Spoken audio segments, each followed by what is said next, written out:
Vamos a ver a los ganglios submentonianos. Es sencillo.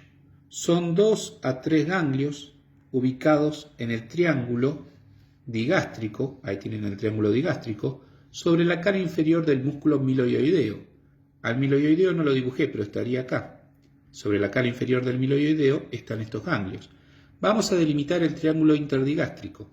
Hacia los lados, los vientres anteriores de los dos digástricos, de cada lado, el derecho y el izquierdo. Entonces, hacia los lados, vientre anterior del digástrico, derecho e izquierdo, los dos. Hacia adelante, basal de la mandíbula. Hacia atrás, cuerpo del hioides.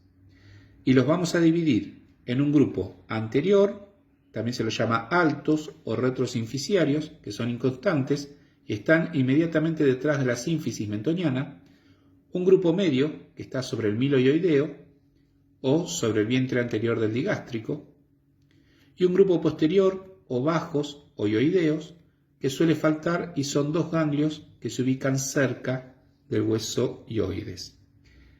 ¿Qué aferencias recibe? Recibe linfa del mentón, del labio inferior, de la parte media, mejor dicho, del labio inferior, de mejillas, encías de incisivos inferiores, parte anterior de piso de boca y punta de la lengua, y encía vestibular anterior.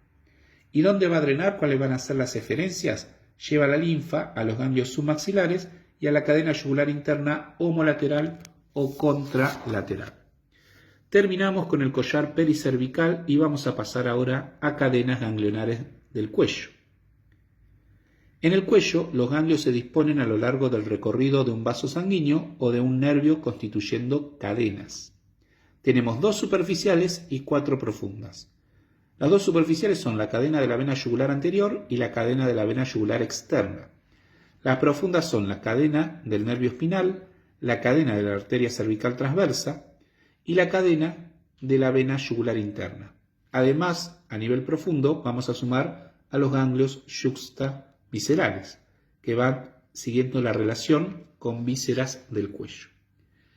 Bien, empezamos con la cadena de la vena yugular anterior. Tenemos ganglios que se ubican entre la aponeurosis cervical superficial y el esternocleidomastoideo por delante y aponeurosis cervical media e infraioideo por detrás. Son 2 ganglios localizados en el sector horizontal y vertical de la vena. Sector horizontal y vertical de la vena. Tenemos 2 ganglios, bueno, yo acá hice 3. Igual eso es variable también. ¿Qué más? Tenemos ganglios supraesternales que también pertenecen a este grupo.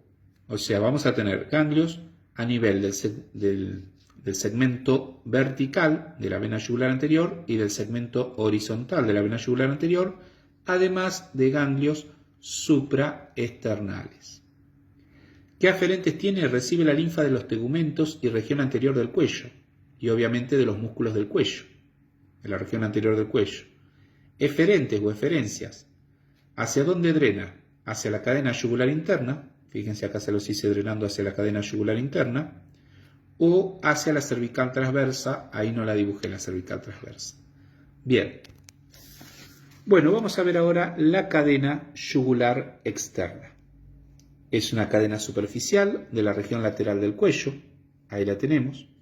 Acá, para que se ubiquen, les hice cómo se formaba, ¿se acuerdan? La yugular externa, el tronco parótido external, con el tronco auriculo-occipital, ahí se forma la vena yugular externa. Sobre la vena yugular externa vamos a ver a la cadena ganglionar, o sea, en la región lateral del cuello. Es una vía de drenaje accesoria e inconstante, o sea, no siempre está, de los ganglios parotidios retroglandulares. Son 1 o 2 ganglios en el trayecto de la vena yugular externa. Aferencias reciben a los ganglios parotidios, al grupo retroglandular.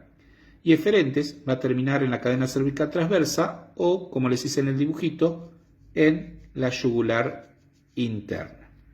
Bien.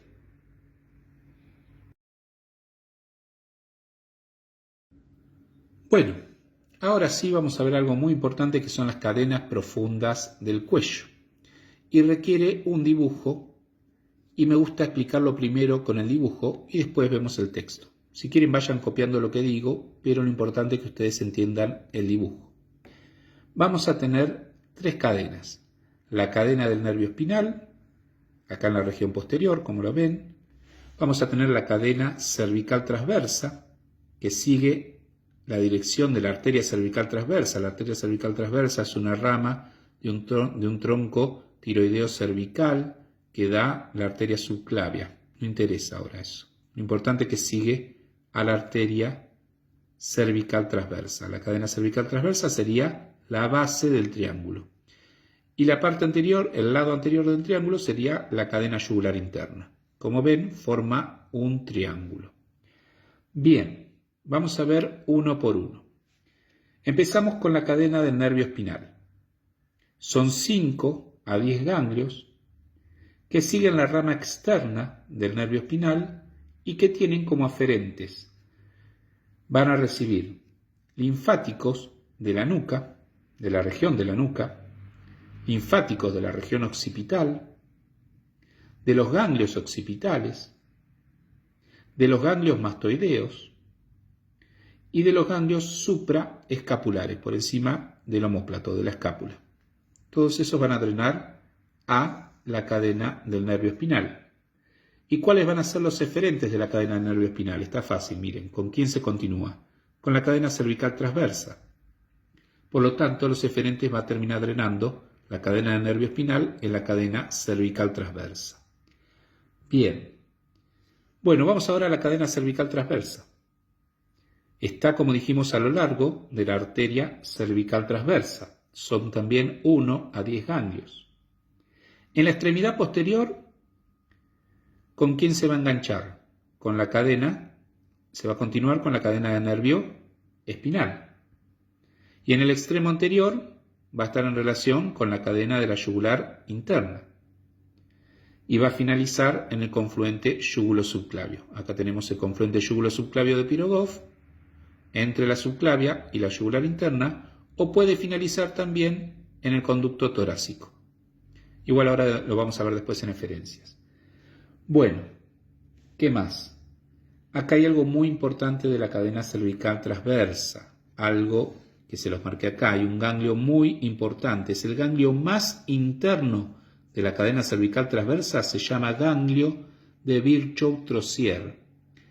Lo van a encontrar en el hueco, en realidad no lo van a encontrar porque no es palpable salvo en determinadas patologías, pero está a nivel, como ven acá, por encima de la clavícula, en el hueco supraclavicular. Y ojo con este ganglio, porque si es palpable, está indicando que hay cáncer de mediastino o carcinoma de abdomen. Puede ser carcinoma de páncreas, de cualquier órgano del abdomen. O en un proceso infeccioso puede estar aumentado de tamaño como en la tuberculosis. Así que por eso se los quería dibujar para que sepan esto. Ganglio de Virchow-Trozier, en el hueco supraclavicular, por encima de la clavícula. No es palpable salvo que haya carcinoma de mediastino, carcinoma de abdomen o proceso infeccioso como tuberculosis. Es el más interno de la cadena cervical transversa. No se lo van a olvidar. Bueno, aferentes que recibe la cadena cervical transversa. Está fácil. ¿Qué les parece que recibe? Recibe la cadena del nervio espinal. También va a recibir ganglios subclaviculares que estén por debajo de la clavícula. También de la parte superior de la pared anterior del tórax y de la parte superior del mediastino. Eferentes. ¿Dónde termina drenando la cadena cervical transversa? A la derecha, en la gran vena linfática, que ya vamos a ver, es uno de los colectores principales del lado derecho, y a la izquierda puede terminar en el conducto torácico o puede terminar en el confluente yugulo-subclavio. Acá está el confluente yugulo-subclavio de Pirogov, entre la yugular interna y la subclavia. Bien, ¿qué nos queda? Nos queda por ver la cadena yugular interna. Tenemos un grupo externo, como ven acá, que está por fuera, por el lado externo de la vena yugular interna, que lo ubicamos entre el vientre posterior del digástrico y el tendón intermedio del homoioideo. Después tenemos un grupo anterior que se divide en superior, medio, ¿dónde está el medio? Acá, medio e inferior. El grupo anterior, región superior, tenemos entre el vientre posterior del digástrico y el tronco tirolinguofacial, el primer ganglio de este grupo, son dos, igual son poquitos, es el ganglio de Kudner. que ya lo habíamos mencionado. En el grupo medio va a estar ubicado entre el tronco tirolinguofacial y el tendón intermedio. Ahí tenemos otro ganglio. Este ganglio se lo llama, que lo habíamos visto también, supraomoioideo, porque está por encima del tendón intermedio, o sobre el tendón intermedio. Y después tenemos el inferior, que sería acá, a este nivel, debajo del tendón intermedio del omoioideo, tenemos al grupo inferior. Bien, bueno, espero que se haya entendido.